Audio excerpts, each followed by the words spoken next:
Hello, and welcome to the fifth film in our Structural Members series. Now that we understand the way external and internal forces act when supporting structures transfer loads, it's time to take a look at some of the structural members found in simple buildings. The strength characteristics of construction materials decide whether and, if so, how internal forces can be transferred within components. We're going to look at the most common construction materials: masonry, concrete, reinforced concrete, timber, and steel. You already know that a masonry wall that stands on a slope is not particularly good at withstanding earth pressure. Though masonry is very good at absorbing axial compression forces, bearing the weight of a slab placed on top of it, for example, it's not particularly good at transferring the transverse and tension forces produced by forces acting at right angles to its surface. The glue between the bricks, stones, or blocks does not provide sufficient stability. The same is true of non-reinforced concrete, which can only transfer low levels of tension force.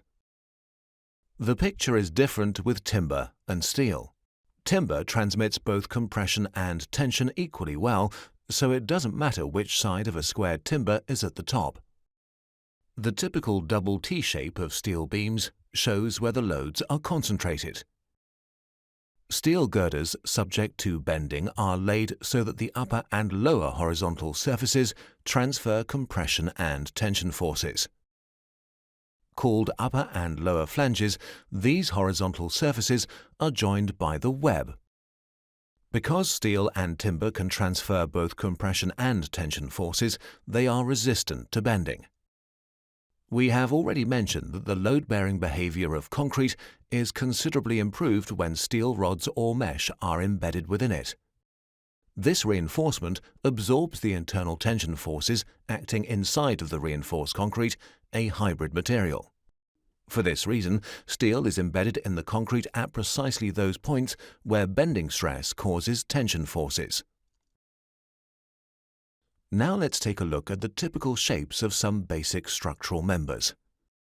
Bar-shaped elements are used for linear members such as beams and columns. Columns are subject to point loads due to compression and tension forces.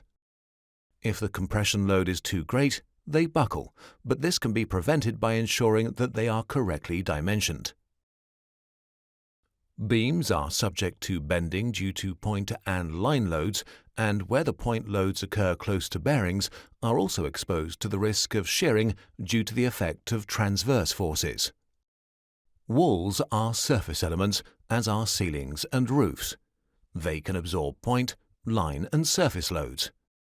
As you have already learned, their bending load capacity depends on the material from which they're made.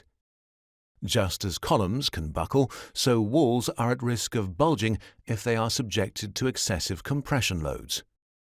For structural and aesthetic reasons, the dimensions of horizontal surface elements must also be calculated to limit sagging. Surface elements can be solid or studded. If they are studded, they consist of a series of closely spaced bar-shaped elements, and the spaces between them are clad in thinner surface elements. Unlike a solid surface element, studded elements do not constitute rigid panels if their bearings are pinned. Where surface elements act as rigid panels, they can transfer horizontal forces. This is particularly important for the stability and rigidity of structures subject to horizontal forces, primarily those exerted by the wind. They are used to brace buildings. Rigid panels support one another to form a stable system. Imagine a house of cards. The first card has no stability until a second card is leaned against it, and the whole structure becomes even more stable once a card has been laid across the upright cards. This illustrates one of the fundamental principles of building statics. A building is properly braced when it comprises 4 vertical or 3 vertical and 1 horizontal panel. Summary. Masonry is used to build walls that will be subject to compression forces. Timber and steel are suitable for bar-shaped members that are subject to both tension and compression forces such as columns and beams. Reinforced concrete is a clever combination of the compressive strength of concrete and the tensile strength of steel, and is used for columns, beams, and slabs subject to bending. Panels are used for bracing buildings. Please take a look at the sixth and last film in our Structural Members series, where we show you some typical structural member span widths and dimensions.